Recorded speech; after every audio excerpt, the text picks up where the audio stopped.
The door opened once again, letting in the guild workers. Though the experience still felt magical to James, there was also a sense of familiarity with the process. Just like last time, there was the familiar bowl of bread that even now made James eager to eat.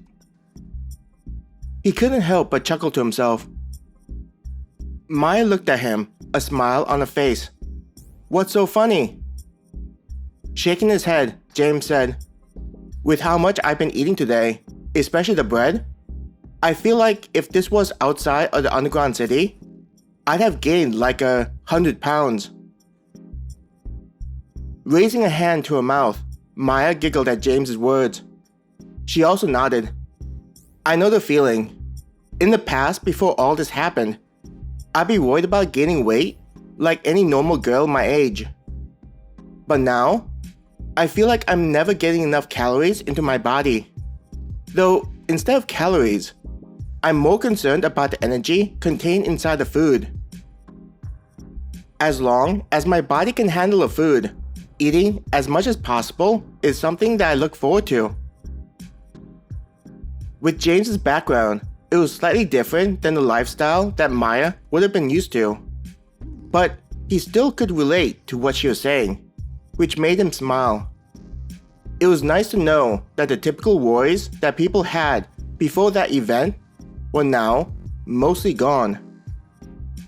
Worrying about gaining weight in the current environment was difficult since every day was a fight for survival in order to get stronger.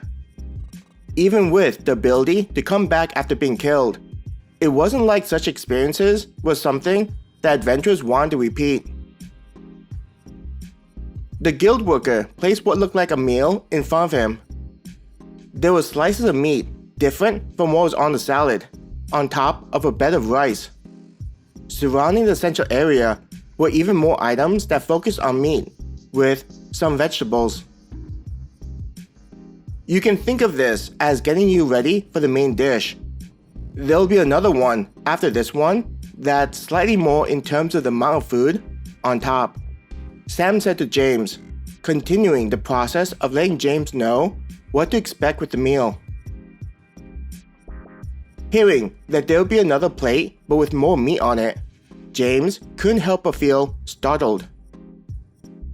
While they were talking, the guild worker replaced the drinks with new ones and placed a bowl of fresh bread with the butter and oil on the side. "This is definitely a marathon and not a sprint," Sam grinned.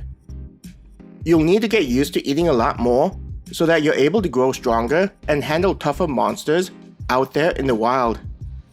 Sam emphasized his words with a light encouraging tap on the back.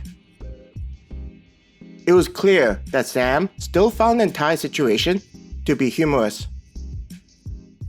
The others on James's team were informed by the older adventurers, causing each of them to share the same reaction as James. "I'm glad that my body's getting used to eating all this food," Maya said as she looked at the dish in front of her. Just like with the rest of them, Maya's dish was a selection of seafood prepared in different styles. But even though Maya said such words, her eyes observed the food with a look of hunger. Diving into his own food, James took his fork and picked up some of the meat that was on top of the rice. He eagerly put the food into his mouth, anticipating the new flavors.